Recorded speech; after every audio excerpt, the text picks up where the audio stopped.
మన తండ్రి అయిన దేవుని నుండి ప్రభు అయిన క్రీస్తు నుండి కృపయు సమాధానములు మీకు కలుగునుగాక. ఆమేన్. దయచేసి కూర్చోండి. ప్రభునందు ప్రియ దేవుని సంగమా, ప్రభు అయిన యేసుక్రీస్తు నామమున మీకందరికీ ఉదయకాల శుభములను తెలియజేస్తున్నాను. గడిచిన పునరుత్థాన దినము మొదలుకొని ఈ యొక్క పునరుత్థాన దినము వరకు ప్రభు అయిన దేవుడు మనలందరినీ క్షేమముగా కాపాడి సంరక్షించి ఈ మరి యొక్క పునరుత్థానపు ఆరాధనలో పాల్గొని ఆత్మతోనూ సత్యముతోనూ స్తుతించి ఆరాధించే ధన్యతను దేవుడు దయచేసినందుకు దేవాది దేవునికి వందనాలు. ఈ త్రిత్వము తరువాతి 4వ ఆదివారము కొరకు చదువబడిన పరిశుద్ధ లేఖనాలను మనం గమనించి చూస్తే పాత నిబంధన వాక్యమైన యెషయా గ్రంథము 65వ అధ్యాయము 17వ వచనము నుండి 19వ వచనము వరకు, అదేవిధముగా చివరి 2 వచనాలను చదవడము జరిగింది. ఇక్కడ ఈ లేఖన భాగంలో మనము గమనించేది ఏంటి అంటే ద గ్లోరియస్ న్యూ క్రియేషన్,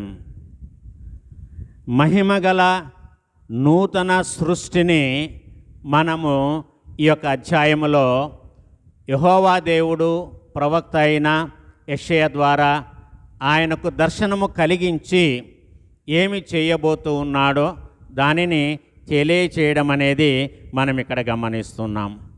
రెండవదిగా చదువుకున్న పత్రిక వాక్యములో అపోస్తుల కార్యముల గ్రంథము 4వ అధ్యాయము మొదటి 12 వచనములో పేతురు యోహానులు ఒక సభ ఎదుట వారిని ప్రవేశపెట్టారు. కారణం ఏంటి అని అంటే గడిచిన ఆదివారము చదవబడిన ఇదే పత్రిక వాక్యములో అపోస్తుల కార్యముల గ్రంథము 3వ అధ్యాయము మొదటి వచనము నుండి 15 వచనాల్లో ఒక పుట్టుకతో కుంటివాడు మరి శృంగారమనబడు దేవుని ఆలయపు ద్వారము దగ్గర భిక్షమెత్తుకొనుటకు ఆయనను కూర్చుండబెట్టి వెళ్ళి ఉన్నారు.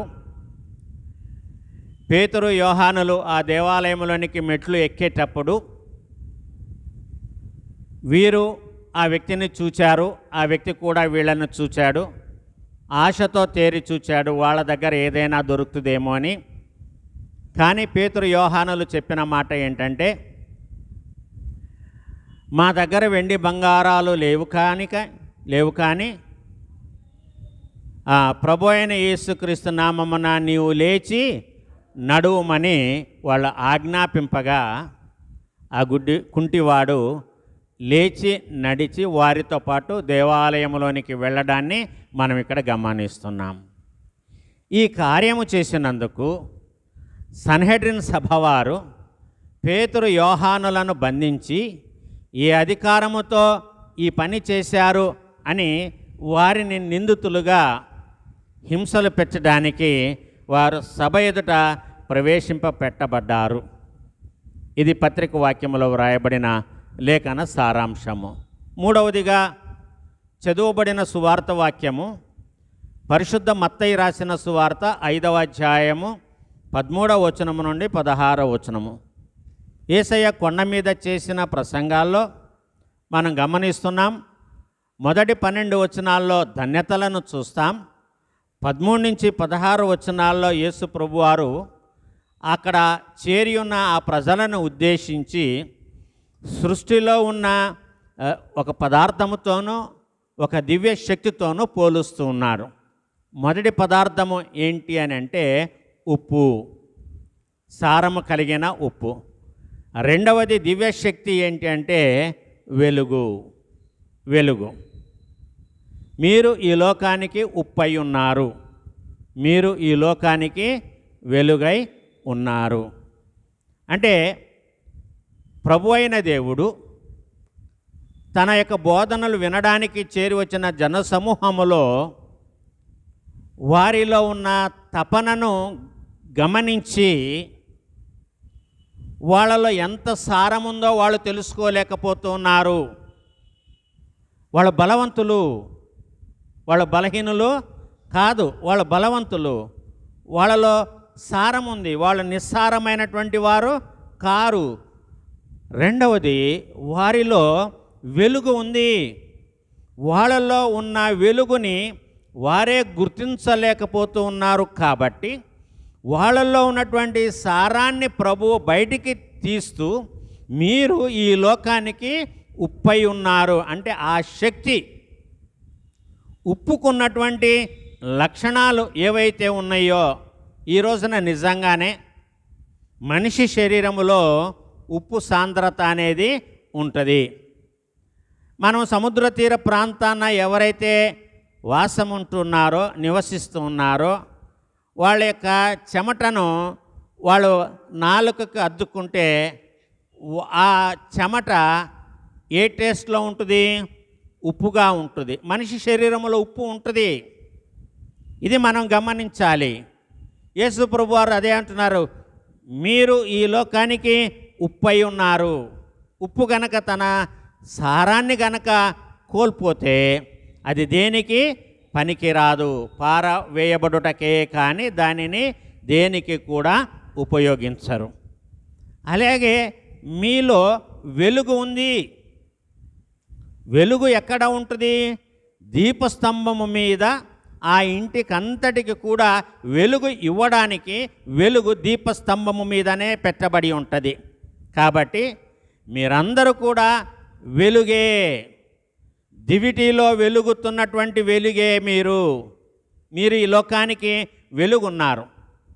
కాబట్టి వెలుగు సంబంధులైనటువంటి మీరు ఈ చీకటి లోకంలో నివసిస్తున్న వెలుగు సంబంధులైన మనమందరము కూడా మనలో ఉన్న వెలుగును లోకానికి చూపించాలే కానీ లోకములో ఉన్న అంధకారము, చీకటి శక్తులు మనలను బంధించకూడదు, వెలుగుని బంధించకూడదు.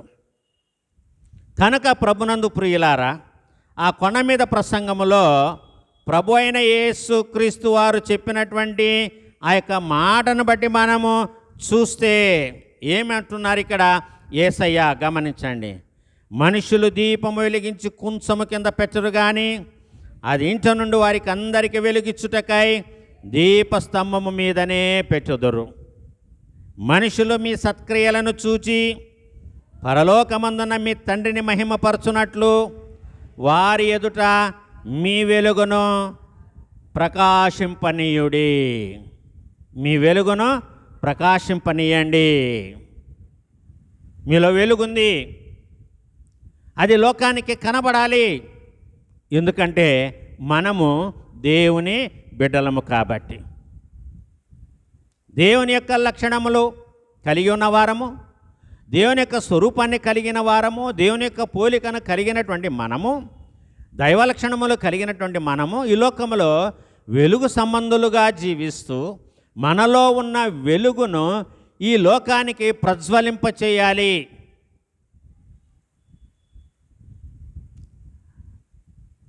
ప్రధాన యాజకుడైన జకరియా పాడినటువంటి పాటలో లూకాసు వార్త 1వ అధ్యాయము 68వ వచనము నుండి చివరి వరకు మనము చూస్తే, యోహానికి బాప్తిస్మం ఇచ్చి యోహానికి ఆ పేరు పెట్టిన తర్వాత ఆయన మీదకి పరిశుద్ధాత్మ వచ్చి బాప్తిస్మం ఇచ్చి యోహాను తండ్రి అయిన జకరియా ఒక చక్కటి పాట పాడాడు.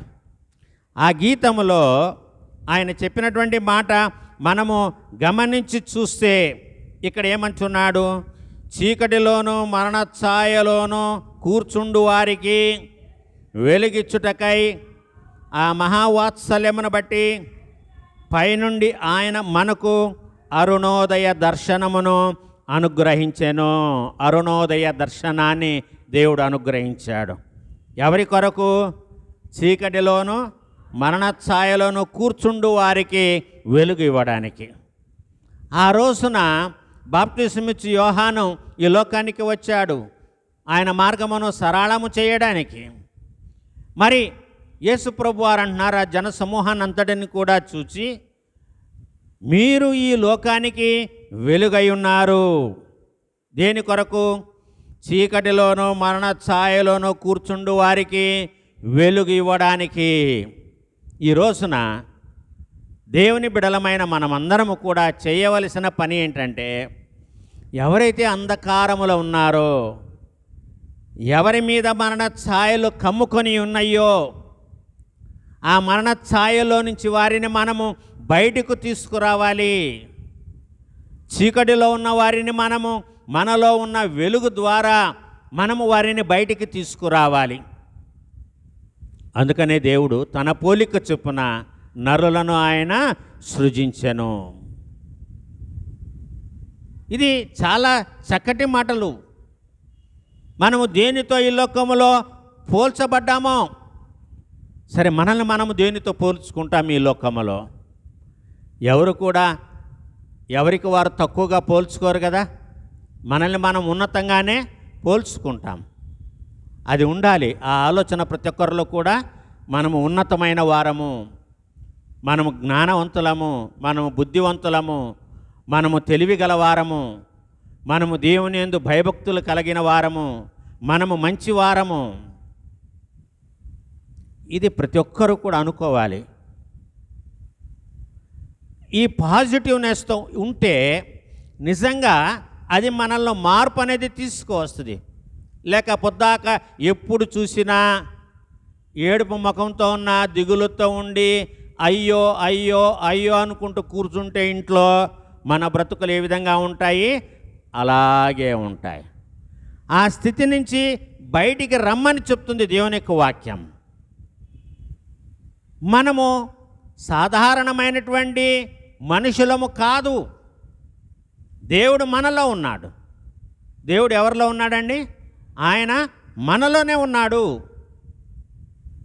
కాబట్టి మనలో దేవుడు ఉన్నప్పుడు మనలో దైవత్వ లక్షణాలు ఖచ్చితంగా ఉంటాయి. కాబట్టి ఆ దైవత్వ లక్షణాలను ఈ లోకములో మనము చూపించి మరణ ఛాయలోను అంధకార చీకటి శక్తుల్లో బంధింపబడిన వారిని వెలుగులోనికి నడిపించే శక్తిమంతులము మనము. కాబట్టి మనం ఎప్పుడు కూడా నిరాశ నిస్పృహలకు లోను కాకూడదు. ఎప్పుడు కూడా మనము సంతోషంగా ఉండాలి అని దేవుడు కోరుకుంటాడు. దిగులుగా ఉండాలని దేవుడు ఎవరిని కూడా కోరుకోడు. ప్రభునందు ప్రియులారా, కారణం ఏంటంటే చదువుబడిన పాత నిబంధన వాక్యమైన యెషయా గ్రంథము 65వ అధ్యాయములో యెహోవా దేవుడు ఒక వాగ్దానాన్ని ఇస్తున్నాడు. ఏంటి ఆ వాగ్దానము? ఇదిగో నేను క్రొత్త ఆకాశమును క్రొత్త భూమిని సృజించుచున్నాను, మునుపటివి మరువబడును, జ్ఞాపకము నాకు రావు. ద గ్లోరియస్ న్యూ క్రియేషన్, మహిమగల నూతన సృష్టి. దేవుని మహిమ కలిగినటువంటి యొక్క నూతన సృష్టిలో పాతవి ఏవి కూడా మనకు జ్ఞాపకము రావు. మనము మానవ చరిత్రను చూస్తే వందల సంవత్సరాలు కావచ్చు, వేల సంవత్సరాలకు కావచ్చు, సృష్టి ఎన్నిసార్లు ప్రకృతి వైపరీత్యాలకు లోనయిందో, ఈ భూమండలం మీద ఎన్నిసార్లు వరదలు వచ్చి సృష్టి వినాశనానికి లోనయిందో, ఎన్నిసార్లు భూకంపాలు వచ్చినాయో, ఎన్నిసార్లు యుద్ధాలు జరిగినాయో, ఎన్నిసార్లు కరువులు వచ్చినాయో, తెగుళ్ళు వచ్చినాయో మనకందరికీ కూడా తెలుసు. యుద్ధాలు వచ్చినాయని సృష్టి క్రమము ఆగిపోలా, వరదలు వచ్చినాయని సృష్టి క్రమము ఆగిపోలా. మరి దేవుడైన యెహోవా మరి ఇశ్రాయేలు జనాంగానికి ఇస్తున్న ఆ యొక్క గొప్ప వాగ్దానాన్ని మనం గమనిస్తే, ఇదిగో నేను క్రొత్త ఆకాశమును క్రొత్త భూమిని సృజించుచున్నాను అంటే మునుపటివి మరువబడును, అవి జ్ఞాపకానికి రావు. ఏదైతే అది జరిగిందో అవి మళ్ళీ జ్ఞాపకానికి రావు. కొన్ని చోట్ల ఏమి చేస్తున్నారంటే పాతది ఏదైనా జరిగితే దానిని గుర్తుగా ఒక స్తూపంగా దాన్ని అట్లాగే కట్టి వదిలివేస్తున్నారు. అంటే దాన్ని చూసినప్పుడంతా కూడా పాతది గుర్తుకు వస్తుంది. ఏం గుర్తుకొస్తుందండి? పాతది గుర్తుకొస్తుంది. 1977 సంవత్సరంలో దివిసీమ ఉప్పెన వచ్చినప్పుడు మనకు పక్కనే రెడ్డిపాలెం దగ్గర పక్కన ఉన్నటువంటి కోంపల్లిలోని ఒక లూథరన్ దేవాలయంలో ఆశ్రయము పొందుతూ ఉన్నప్పుడు ఆ వరదలకు ఏమైంది? గోడలు ఒకదాని మీద ఒకటి పడి మరి ఆ దేవాలయంలో ఉన్న వారందరూ కూడా చనిపోయారు. అక్కడ వాళ్ళు ఏం చేశారంటే ఆ పల్లె వాళ్ళు, ఆ సంఘస్థులు అక్కడ ఒక స్తూపాన్ని కట్టారు. అది దేనికి గుర్తుగా పెట్టుకున్నారు? 1977 సంవత్సరము దివిసీమ ఉప్పెనలో దేవాలయము ఆ యొక్క వరదల ప్రభావానికి కూలిపోగా ఇంతమంది మనుషులు అక్కడ తలదాచుకున్న వారందరూ కూడా చనిపోయారు. ఆ స్తూపాన్ని చూసినప్పుడంతా కూడా ఎందుకు ఈ స్తూపాన్ని కట్టారు, దేనికి గుర్తుగా కట్టారు అంటే అక్కడ ఉన్న వాళ్ళు ఏం చెప్తారు? ఇదిగోనండి 1977 సంవత్సరమున ఒక పెద్ద ఉప్పెన వచ్చింది. అప్పుడు ఇక్కడ ఉన్నటువంటి ఒక పరిశుద్ధ దేవాలయము మరి గోడలు ఒకదాని మీద ఒకటి పడి కూలిపోయినాయి. అందులోనికి ప్రవేశించిన వారందరూ కూడా ఏమయ్యారు? సజీవ సమాధి అయిపోయారు. కానీ ఇక్కడ ఈ యెషయా గ్రంథం 65వ అధ్యాయంలో యెహోవా దేవుడు ఏమంటున్నాడంటే మునుపటివి మరువబడును, జ్ఞాపకమునకు రావు అంటున్నాడు. ఎందుకంటే దేవుడు సర్వశక్తిమంతుడు కాబట్టి, దేవునికి అసాధ్యమైనది ఏదీ లేదు కాబట్టి దేవుడు ఏమి కోరుకుంటూ ఉన్నాడంటే మీ జీవితంలో జరిగినటువంటి పాతవన్నిటిని కూడా మీరు మర్చిపోండి. పాతవి జరిగిన గతకాలంలో జరిగినటువంటి నష్టాలన్నిటిని కూడా మనము మర్చిపోతేనే కానీ భవిష్యత్తులో ముందు అడుగు వేయలేము. భవిష్యత్తు లేదు మనకు. కాబట్టి పాతవి జ్ఞాపకము చేసుకోకుండా ధైర్యము తెచ్చుకొని ముందుకు మనము అడుగులు వేస్తూ వెళ్ళాలి. మరి జపాన్ దేశంలో ఉన్నటువంటి రెండు ప్రముఖ ప్రాంతములైన హిరోషిమా, నాగసాకీల మీద అణుబాంబు వేసినప్పుడు ఆ రెండు పట్టణాలు కూడా ఏమైపోయాయి? మాడిపోయినాయి, బూడిద అయిపోయినాయి. అట్లని ఆ జపాన్ దేశంలో ఉన్న యొక్క రెండు పట్టణ వాసులు తరువాత వాళ్ళు అక్కడ ఏ స్తూపాన్ని కూడా వాళ్ళు కట్టుకోలేదు, కట్టుకొని దాన్ని జ్ఞాపకం చేసుకోవడం లేదు. వాళ్లకు వాళ్ళే ప్రయాసపడి పాతదాన్ని మర్చిపోయి భవిష్యత్తు వైపు వారు నడిచారు.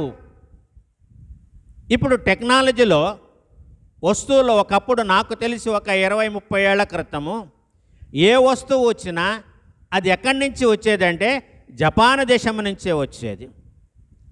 అంత టెక్నాలజీని వాళ్ళు డెవలప్ చేసుకున్నారు. అయ్యో, ఒక దేశము మా పట్టణాల మీద అణుబాంబు వేసిందే, ఇన్ని వేల మంది ప్రజలు, ఇన్ని లక్షల మంది ప్రజలు చనిపోయారే, ఇంత ఆస్తి నష్టం జరిగిందే అని వాళ్ళు ఏడుస్తూ కూర్చోలా.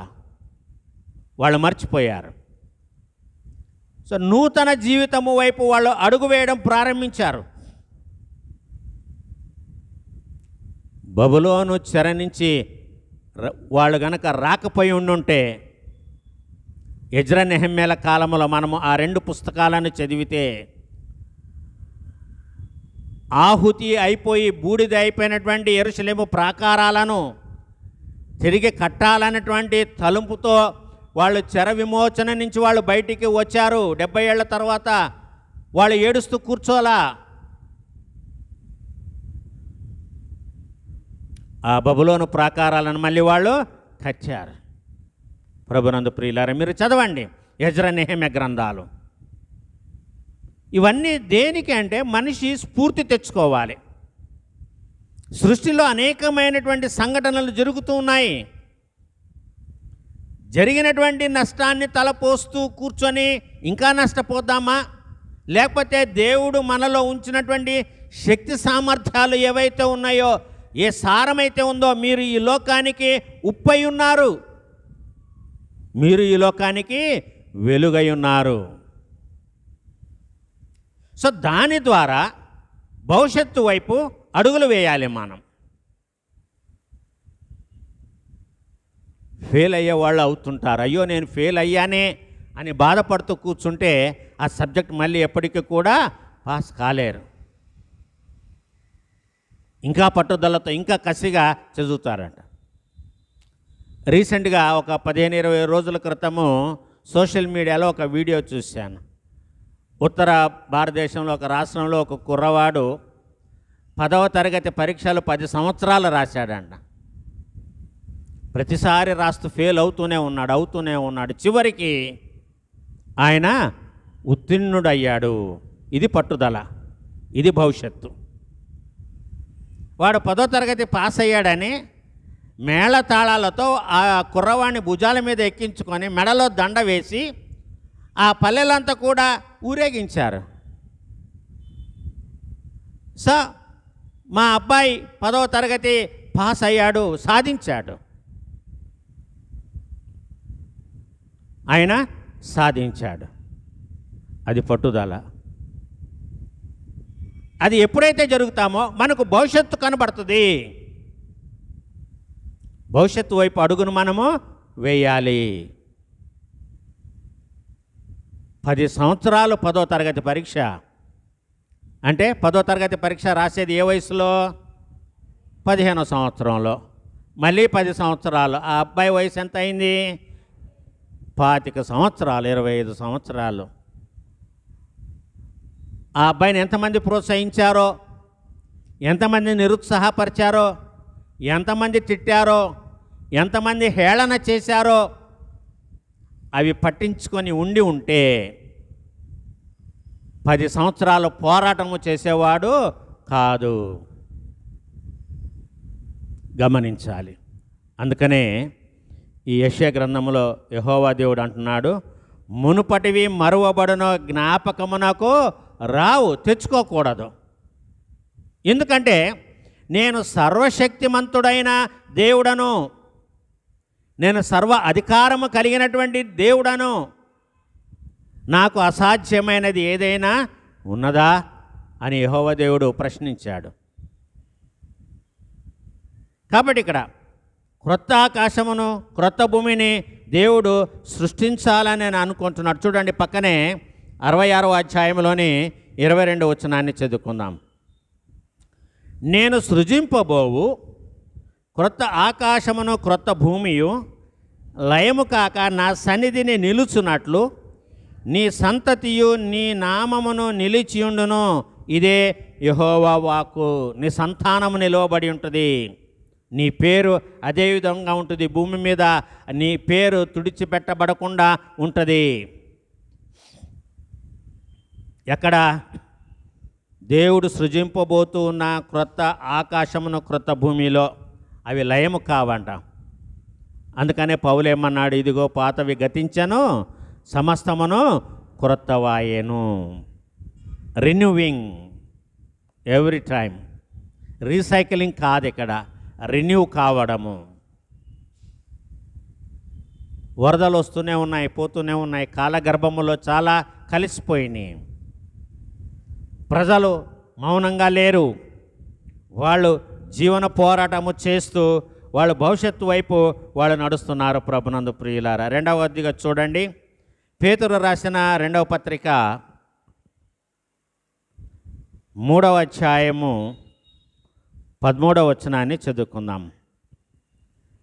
అయినను మనం ఆయన వాగ్దానమును బట్టి క్రొత్త ఆకాశముల కొరకును క్రొత్త భూమి కొరకును కనిపెట్టుచున్నాము. ఏమున్నది? నీతి. ఎందుకు మనం కనిపెట్టాలి?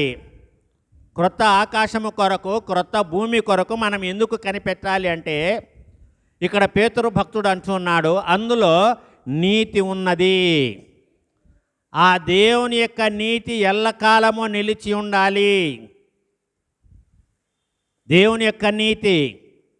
అందుకనే అన్నాడు, కీర్తనల గ్రంథము 92వ సంకీర్తనలో మనం చూస్తే 12వ వచనములో, నీతిమంతులు ఖర్జూర వృక్షము వలె మువ్వ వేయుదురు నీతిమంతులు. వారు లెబనోను మీది దేవదారు వృక్షము వలె ఎదిగి ఫలించుదురు. యెహోవా మందిరములో నాటబడిన వారై వారు మన దేవుని ఆలయములో వర్ధిల్లుదురు. వారు ముసలితనమందు ఇంకా చిగురు పెట్టుచుందురు, సారము కలిగి పచ్చగానుందురు. దానిపైన ఇంకొక వాక్యం ఉంది. నాకు ఆశ్రయదుర్గమైన యెహోవా యథార్థవంతుడనియు ఆయన యందు ఏ చెడుతనము లేదనియు ప్రసిద్ధి చేయుటకై వారు ముసలితనమందు ఇంకా చిగురు పెట్టుచుందరు, సారము కలిగి పచ్చగా ఉంటారు. ఎవరు? నీతిమంతులు. ప్రభునందు ప్రియులారా, దేవుని యొక్క నీతి సదాకాలము ఉండడం కోసము యెహోవా దేవుడు ఏమి చేస్తాను అంటున్నాడంటే, క్రొత్త ఆకాశమును క్రొత్త భూమిని నేను సృష్టిస్తాను. ఇక పాతవి మర్చిపోవాలి, మరువబడినవి. వాటినే మనము జ్ఞాపకము చేసుకోకూడదు. జరిగిన నష్టాన్ని మర్చిపోయి క్రొత్తగా మనము జీవితాన్ని ప్రారంభించాలి. అప్పుడే మనము జీవితంలో విజయాన్ని పొందుకుంటాం. ఎందుకంటే దేవుని యొక్క పోలిక మనలో ఉంది, ఆయన సొగసు స్వరూపము మనలో ఉంది, ఆయన ఆత్మ మనలో ఉన్నది. కాబట్టి యెహోవా దేవుడు ఆనాడు మరి ప్రవక్త అయినటువంటి యెషయా ద్వారా వారికి ఈ యొక్క ప్రవచన వాక్యాన్ని లేకపోతే ఈ యొక్క వాగ్దానాన్ని యెహోవా దేవుడు వారికి ఇస్తున్నాడు. నేను సృజించుచున్న దాని గూర్చి మీరు ఎల్లప్పుడూ హర్షించి ఆనందించుడి. సృష్టికర్త దేవుడు కాబట్టి మీరు ఎల్లప్పుడూ కూడా ఆనందించండి అంటున్నాడు. హర్షించాలి, ఆనందించాలి. నిశ్చయముగా నేను యెరూషలేమును ఆనందకరమైన స్థలముగాను ఆమె ప్రజలను హర్షించు వారినిగాను నేను సృజించుచున్నాను. I'm making the people of Israelites. నేను సృష్టిస్తున్నాను వారిని. సో దేవుడు మనలను దేని కొరకు సృష్టించాడో ఆ పనులకే మనల్ని మనము అప్పజెప్పుకోవాలి, కానీ అంకితము చేసుకోవాలి, సమర్పణ చేసుకోవాలి. కానీ దేవునికి వ్యతిరేకమైనటువంటి పనుల కొరకు మనల్ని మనము సమర్పించుకోకూడదు. అలాగూ జరిగితే దేవుని యొక్క సంకల్పము మన జీవితాల్లో నెరవేరదు అని మనము గమనించాలి. సో యెరూషలేము విషయంలో, ఆ దేవుని పట్టణమైనటువంటి యెరూషలేము విషయంలో అక్కడ దేవాలయమును కూల్చివేశారు కాబట్టి, ప్రవక్తలను చంపినటువంటి పట్టణము యెరూషలేము పట్టణం కాబట్టి యెహోవా దేవుడు ఏమి అనుకుంటున్నాడంటే, దానిని నేను ప్రక్షాళన చేయాలి, దానిని నేను శుద్ధి చేయాలి. షిలోహు మందిరము శుద్ధి కాలేదు. యెరూషలేము మందిరాన్ని యెహోవా దేవుడు 2 సార్లు శుద్ధి చేశాడు. షిలోహు మందిరము నాశనానికి కారణంగా నిలవబడిపోయింది. కానీ ఇక్కడ మనం ఏమి గమనిస్తున్నామంటే నూతన యెరూషలేమును గమనిస్తున్నాం. ఈ నూతన యెరూషలేము ఏ విధముగా ఉంది? పెండ్లి కుమారుని కొరకు తన్ను తాను అలంకరించుకొనిన సిద్ధపడిన పెండ్లి కుమార్తె వలె ఉన్నది నూతన యెరూషలేము, సియోను పట్టణము. దేని కొరకు? తన భర్త కొరకు అలంకరించుకుంది. పెళ్లి కుమార్తె వరుని దగ్గరికి వెళ్ళడానికంటే ముందు చేరుకోవడం కోసము ఏ విధంగా సిద్ధపడుతుందో, ఎంత ప్రయాసపడుతుందో, అదేవిధంగా యెరూషలేము కూడా ప్రవక్తలను చంపిన యెరూషలేము, దేవుని ఆలయానికి కూల్చిన యెరూషలేము, దేవుని కుమారుడైన యేసుక్రీస్తును హింసించిన అవమానపరిచిన ఆ యొక్క యెరూషలేమును దేవుడు నూతనపరచాలి అని ఆలోచించాడు. అందుకని అన్నాడు, నూతన ఆకాశమును నూతన భూమిని నేను సృజించుచున్నాను అని దేవుడైన యెహోవా సెలవిస్తున్న మాట మన ఇక్కడ జ్ఞాపకం చేసుకుంటున్నాం. చూడండి, ప్రకటన గ్రంథము 21వ అధ్యాయములోని 1వ వచనములో పద్మాసు దీపానికి పరవాసిగా కొనిపోబడిన యోహానుకు కలిగినటువంటి అనేకమైనటువంటి దర్శనాల్లో ఒక దివ్య మహిమగల దర్శనము ఇక్కడ ఉన్నది. చూడండి, అంతట నేను క్రొత్త ఆకాశమును క్రొత్త భూమిని చూచి తిని, నేను చూచాను అంటున్నాడు. అక్కడ దేవుడు సిద్ధపరిచాడు. నేను క్రొత్త ఆకాశమును క్రొత్త భూమిని నేను చూచాను. మొదటి ఆకాశమును మొదటి భూమి గతించిపోయాను, సముద్రమును ఇకను లేదు అంటున్నాడు. మొదటి ఆకాశమును మొదటి భూమి ఇవి రెండు కూడా గతించిపోయినవి, అవి కనపడవు. 20వ అధ్యాయము 11వ వచనం చూడండి పక్కనే. మరియు ధవళమైన మహాసింహాసనము దాని యందు ఆసీనుడయ్యున్న యొకనిని చూచి తిని, భూమి ఆకాశములు ఆయన సముఖము నుండి పారిపోయాను, వాటికి నిలువ చోటు కనబడకపోయాను. వేటికండి? భూమి ఆకాశములను ఆయన సముఖము నుండి పారిపోయాను.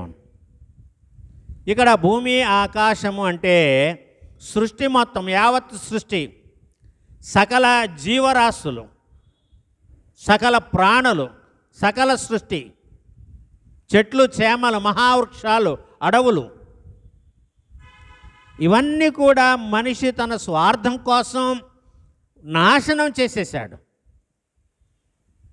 ప్రభునందు ప్రియులారా, ఎందుకంటే లోకములో పాపము ఎక్కువ అయిపోయి మనిషి స్వార్థపరుడైపోయి ఎదుటి వ్యక్తి బ్రతకడానికి అవకాశము ఉన్నా వారికి అవకాశము కల్పించకుండా నేనే ఎదగాలి, అన్నీ నాకే కావాలి అనుకున్నటువంటి తరుణములో అనేకులు దీన దరిద్ర స్థితిలోనికి వెళుతున్నారు, నిరాశ్రయులవుతున్నారు, కరువులు తాండవిస్తూ ఉన్నాయి, పేదరికము, దరిద్రతనము, ఇవన్నీ కూడా ప్రజల యొక్క జీవన విధానాన్ని అస్తవ్యస్తము చేస్తుంది. భూమిలో ఉండాల్సింది, భూమిపైన మనిషి యొక్క జీవితంలో మానవుల్లో ఉండాల్సింది ఏంటంటే సమాన న్యాయం ఉండాలి, సోషల్ జస్టిస్ అనేది ఉండాలి. మనమందరము కూడా మనుషులమే. ఏ దేశస్థులమైనా, ఏ జాతి మనదైనా, యేసులో మన మొక్కటే. ఏ దేశస్థులమైనా, ఏ జాతి మనదైనా, యేసులో మన మొక్కటే. పాడనమ్మా, లేదా? ఎంత పాట నంబరు? 549.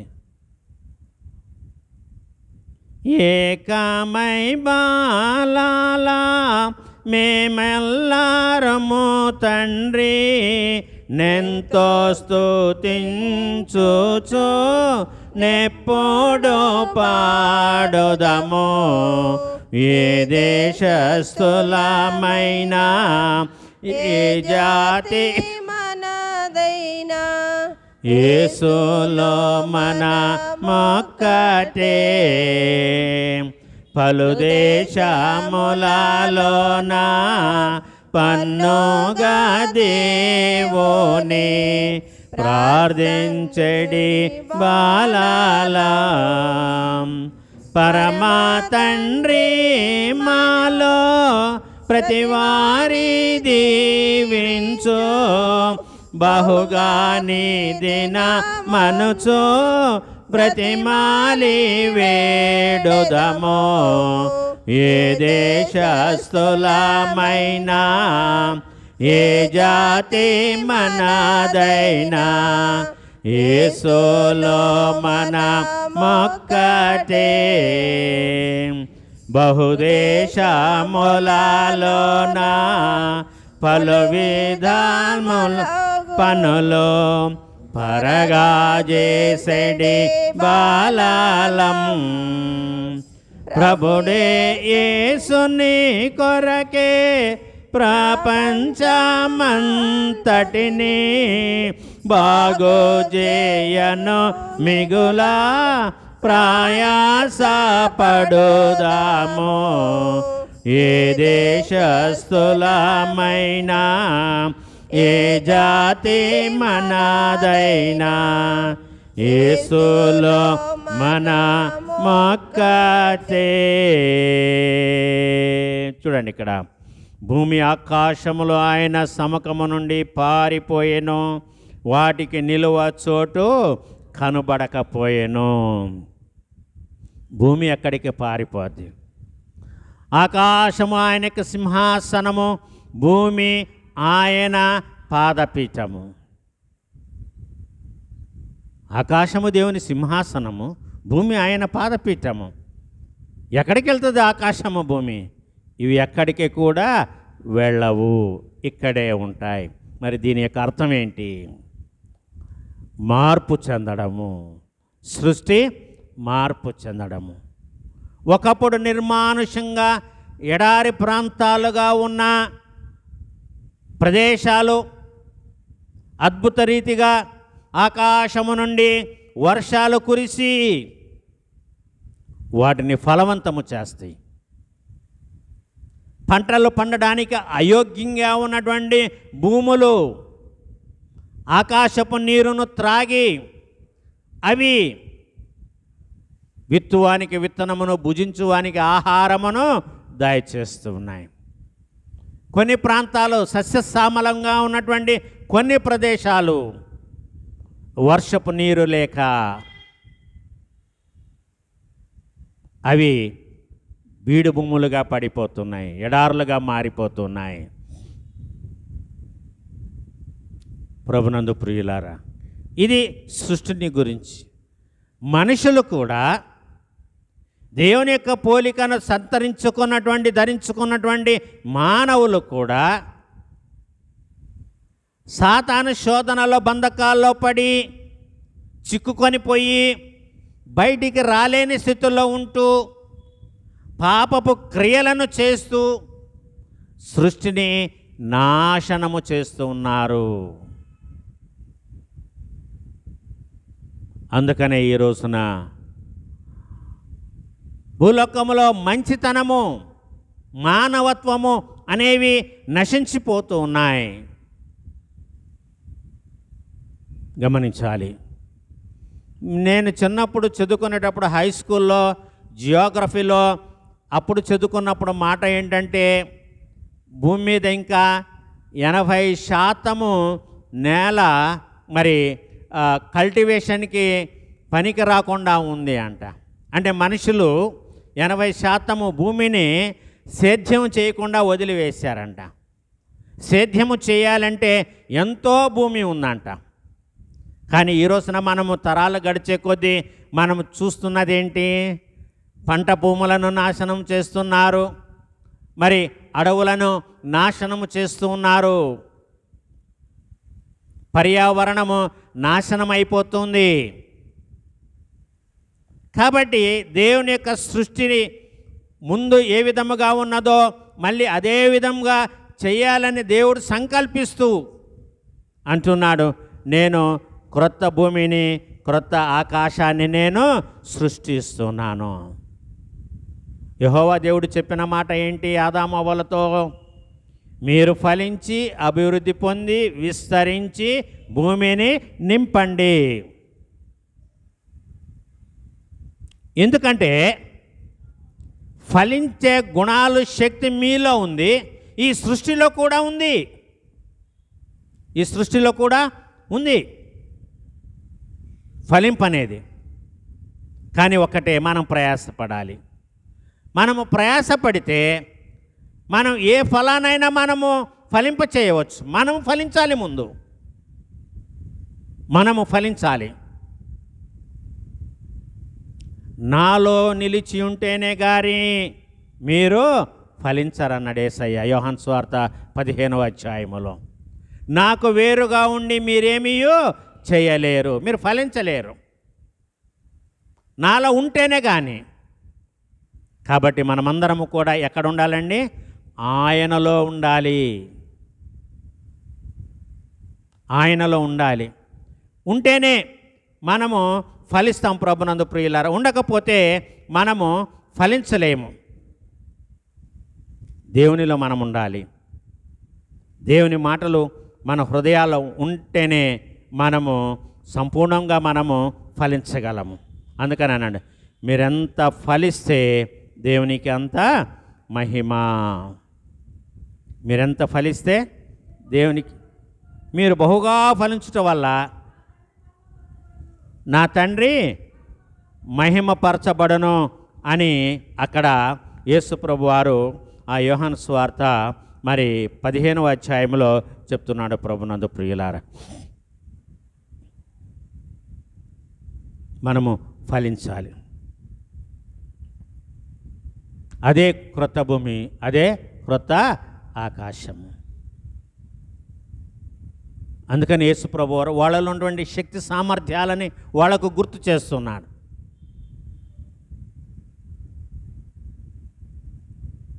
ఒక చిన్న ఉదాహరణ, చిన్న కథ. ఒక చర్చి ఆ రోజున ప్రభరాత్రి భోజన సంస్కారపు ఆరాధన, అది చర్చి అంతా నిండుంది. ఒక అమ్మాయిని వీల్ చైర్ మీద కూర్చోబెట్టారు. ఇక ఎదురుగా ఆల్టర్ ఎదురుగానే అమ్మాయి వీల్ చైర్లో ఉంది. పాస్టర్ గారు అందరికీ వెళుతూ రొట్టె అందిస్తూ ఉన్నాడు. కొన్ని చర్చెస్లో ఏ విధంగా ఉంటుందంటే సంఘస్థులు అక్కడే నిలబడతారు, పాస్టర్ గారు వెళ్ళి వాళ్ళ దగ్గరికి వెళ్ళి రొట్టెను అందిస్తారు, రొట్టెను ద్రాక్షారసాన్ని అందిస్తారు. అందరూ పుచ్చుకుంటున్నారు.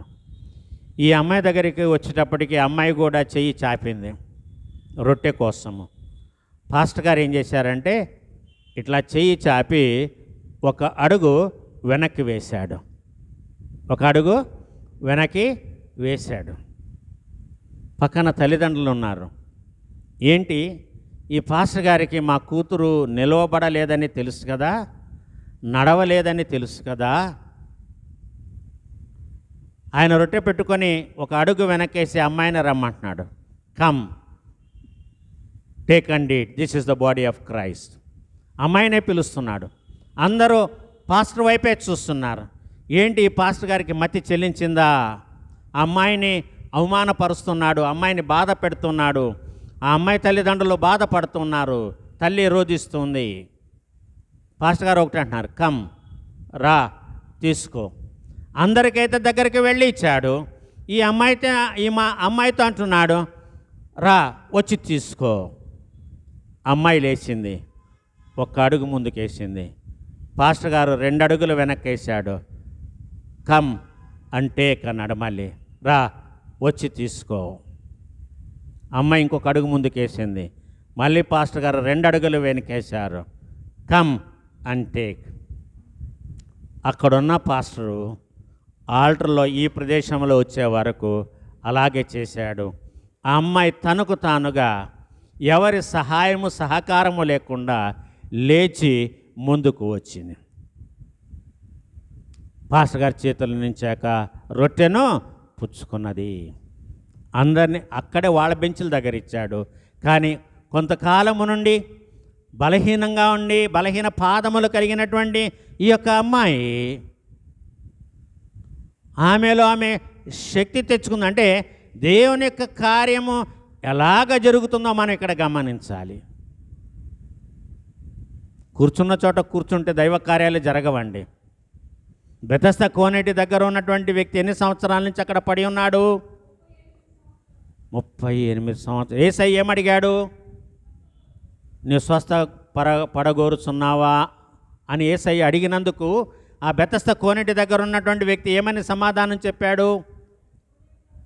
అయ్యా, నేను కోనేరులో దిగకముందే నాకంటే ముందుగా వేరే వాళ్ళు వచ్చి ఆ నీళ్లు కదిలింపబడినప్పుడు నాకంటే ముందుగా ఒకళ్ళు వచ్చి దిగి స్వస్థత పొందిపోతూ ఉన్నారు. అంటే అర్థం ఏంటి? ఏంటి అర్థం? ఆయన యేసయ్యకి ఇచ్చిన సమాధానంలో ఉన్న అర్థం ఏంటి? నీళ్లు కదిలినప్పుడంతా కూడా నేను ప్రయత్నం చేస్తున్నాను. నీళ్లు కదిలినప్పుడంతా కూడా నేను ఒట్టిగా నేను కూర్చోలేదు. నేను జబ్బువాణ్ణే, బలహీనమైన పాదములు కలిగిన వాణ్ణే. నీళ్లు కదిలింపబడినప్పుడు నేను నీళ్ళలో దూకాలనుకుంటుంటే నా వెనకున్నవాడు నాకంటే ముందు వచ్చి నీళ్ళలో దూకేసి స్వస్థత పొంది వెళ్ళిపోతున్నాడు. It was very long duration. 37 సంవత్సరాల నిరీక్షణ, 38 సంవత్సరాల నిరీక్షణ. అంటే పట్టుదల ఉంది, రావాలి మనము. అందుకనే అన్నాడు, మీరు ఈ లోకానికి ఉప్పై ఉన్నారు, మీరు ఈ లోకానికి వెలుగు. అప్పటికి వాడు బహుకాలము నుండి ఆ స్థితిలో ఉన్నాడని యేసు ఎరిగి వాని దగ్గరకు వెళ్ళి, ఎవరో చెప్పితే వచ్చాడు యేసయ్య, అక్కడికి రాలా, ఆయనకై ఆయన తెలుసుకొని వచ్చాడు. మనము చేయవలసినటువంటి ప్రయత్నము మనము చేస్తే దేవుడు తానే వస్తాడు మన దగ్గరికి, మన ప్రయత్నము చూసి. ఆ అమ్మాయికి ఆశ ఉంది బల్లారాధనలో పాల్గొనాలని, but she cannot stand, she cannot step forward. కానీ పాస్టర్ గారు చాలా సీరియస్గా అంటున్నాడు, రా వచ్చి తీసుకో. ఒక అడుగు ముందుకేసింది, పాస్టర్ గారు 2 అడుగులు వెనక్కి వేశారు. చివరికి పాస్టర్ గారు ఎక్కడికి వచ్చారు? అతి పరిశుద్ధ స్థలములోనికి వచ్చాడు. ఆ అమ్మాయి అతి పరిశుద్ధ స్థలము ద్వారము దగ్గరికి వచ్చి నిలబడింది. ఎంత దూరం ఉంది, ఏమి అడ్డం ఉంది ఆ అమ్మాయికు పరిశుద్ధ స్థలంలో ప్రవేశించడానికి? ఆ ఒక్క తలుపే. మనం ఇక్కడికి వస్తే ఆ తలుపు ఆటోమేటిక్గా అదే తెరుచుకుంటుంది. ప్రతి ఒక్కరు ఇక్కడున్న ప్రతి ఒక్కరు కూడా ఆలోచించాలి. మనం రావాలి అని ఇక్కడికి అనుకుంటే, ఇక్కడికి రావాలని అనుకుంటే దేవుడు అక్కడికి తీసుకొని వెళతాడు. మనం ఇక్కడికి రావాలి అని ప్రతి ఒక్కరు కూడా అనుకోవాలి. Put your effort, because you are the salt of the earth. నీలో సారం ఉంది. ఎందుకు నిస్సారంగా ఉంటున్నావు? ఎందుకు నీలో ఉన్న వెలుగును సమాధి చేస్తున్నావు? బయటికి తీయమంటున్నాడు అక్కడ యేసయ్య. మత్తయి సువార్త 5వ అధ్యాయము 16వ వచనములో యేసయ్య చెప్పినటువంటి మాట మనం గమనించి చూస్తే ఏమంటున్నారు? మనుషులు మీ సత్క్రియలను చూచి పరలోకమందున్న మీ తండ్రిని మహిమపరచునట్లు వారి ఎదుట మీ వెలుగును ప్రకాశింపనీయుడి. టైం పట్టుద్దండి, టైం పట్టుద్ది, కానీ నెరవేరుద్ది. అమ్మాయికి టైం పట్టింది అక్కడి నుంచి ఇక్కడికి రావడానికి. వచ్చింది, అందరూ విస్మయంగా చూస్తున్నారు. అది విజయము. దేవుడిస్తాడు విజయాన్ని. పట్టుదల లేకపోతే మనము జీవితాన్ని గెలవలేం, మనం ఓడిపోతాం. మరి ఏ విధంగా మనము దైవ స్వరూపులము? ఎందుకు మనలో ఉన్నటువంటి వెలుగును మనము గుర్తించలేకపోతూ ఉన్నాము? చూడండి, అపోస్తల కార్యముల గ్రంథము 4వ అధ్యాయములో జరిగిన సంగతి ఏంటి? అక్కడ జరిగినటువంటి యొక్క మంచి కార్యాన్ని బట్టి అందరూ కూడా నిందిస్తున్నారు, అందరూ కూడా దూషిస్తున్నారు. అక్కడ వాళ్ళని అడుగుతున్నారు. వారు పేతురును యోహానును మధ్యన నిలబెట్టి, మీరు ఏ బలము చేత ఏ నామమును బట్టి దీన్ని చేసిరని అడుగగా, పేతురు పరిశుద్ధాత్మతో నిండిన వాడై ఇట్లా, నేను ప్రజల అధికారులారా పెద్దలలారా, ఆ దుర్బలునికి చేయబడిన ఉపకారమును గూర్చి వాడు దేని వలన స్వస్థత పొందనని నేడు మమ్మను విమర్శించుచున్నారు గనక మీరందరూ ఇశ్రాయేలు ప్రజలందరూ తెలుసుకొనవలసినదేమనగా, మీరు సిలువ వేసినట్టు మృతులలో నుండి దేవుడు లేపినట్టునైనా నజరేయుడైన యేసుక్రీస్తు నామముననే వీడు స్వస్థ పొందినవాడై, స్వస్థత పొందినవాడై మీ ఎదుట నిలుచుచున్నాడు. మీ ఎదుట వాడు నిలవబడ్డాడంటే కారణము యేసుక్రీస్తు నామముననే ఆయన స్వస్థత పొందాడు. వాళ్ళలో ఉన్న వెలుగును వారు బయటికి తీశారు. వాళ్ళ సారం ఉంది. ఆ సారం వాళ్ళని ఆ పని చేయగలిగించింది పేతురు యోహానుల చేత. ఆ కుంటివాడు భిక్షం కొరకు ఎదురు చూస్తున్నాడు, వీళ్ళ దగ్గర ఏమైనా దొరుకుతుందేమో అని. కానీ వాళ్ళు ఏమిచ్చారు? యేసయ్య నామమున ఆ వ్యక్తికి జీవితాన్ని ఇచ్చారు. ఏమిచ్చారండి? జీవితాన్ని ఇచ్చారు. అదే నూతన సృష్టి. అదే నూతన సృష్టి. జీవితం ఇవ్వడమే. దేవుడు అందరికీ అవకాశం ఇస్తాడు, అందరికీ నూతన జీవితాన్ని ఇస్తాడు. అందుకనే అన్నాడు, పాత జీవితంలో నుంచి మనమందరము కూడా బయటికి రావాలి, బయటికి రావాలి. ఈ రోజున లోకములో ఉన్నటువంటి పోరాటం అటువంటిది. లోకములో ఉన్న ప్రజలందరూ కూడా ఈ అంగవైకల్యము మనం ఏదైనా సాధించాలి అనుకుంటే అది అడ్డు కాదు.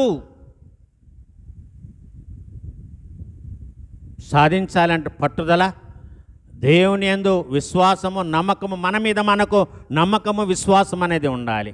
నేను ఇది చెయ్యగలను దేవుని యొక్క నామము పేరట. తప్పకుండా దేవుడు మనకు సహాయంగా ఉంటాడు. కనుక ప్రభునందు ప్రియులారా, మరి అక్కడ ఆ క్రొత్త సృష్టిలో ఏమి కనబడుతుంది? చివరిగా మనము చూస్తే 24-25 వచనములో యెహోవా దేవుడు అంటున్నాడు ప్రవక్త ద్వారా, వారికి ఇలాగు జరుగును, వారు వేడు కొనక మునుపు నేను ఉత్తరమిచ్చేదను, వారు మనవి చేయుచుండగా నేను ఆలకించెదను. తోడేళ్లను గొర్రెపిల్లలను కలిసి మేయును, సింహము ఎద్దు వలె గడ్డి తినును, సర్పమునకు మన్ను ఆహారమగును. నా పరిశుద్ధ పర్వతములో అవి హాని అయినను నాశనమైనను చేయకుండాను అని యెహోవా సెలవిస్తున్నాడు. సృష్టిలో ఉన్న క్రూర జంతువులే సాధు జంతువులుగా మారుతుంటే దేవుని స్వరూపము కలిగిన మనుషులు ఎందుకు మారలేక క్రూరత్వమును కలిగి నశించిపోతున్నారు, నాశనము చేస్తున్నారు? ఎందుకు ఒకరినొకరు చంపుకుంటూ ఉన్నారు?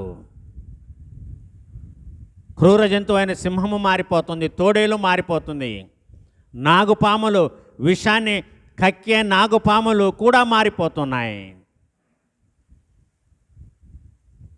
నాగుపాము పుట్ట దగ్గరంట పసిపిల్లవాడు ఆడుకుంటాడంట. ప్రభునందు ప్రియులారా, మనలో మనం ఎందుకు కలిసి ఉండలేకపోతున్నాం? మనలో ఎందుకు ద్వేషాలు వస్తున్నాయి? మనలో ఎందుకు అసూయలు పెరుగుతున్నాయి? మనలో ఎందుకు ప్రేమ చల్లారిపోతుంది? ఎంతవరకు? ఇంకెంతకాలం? అది లేకుండా చనిపోతే మనం ఈ లోకములో సాధించేది ఏంటి? గమనించాలి. అందుకని అన్నాడు, ఇదే అనుకూల సమయము. ఇదే జీవితం మీద విరక్తి వచ్చేట్లుగా మనం చేసుకోకూడదు. ప్రసంగి గ్రంథంలో కదా ఆ మాట మనం చూసేది. ఎక్కడ? 12వ అధ్యాయం. దుర్దినములు రాకముందే,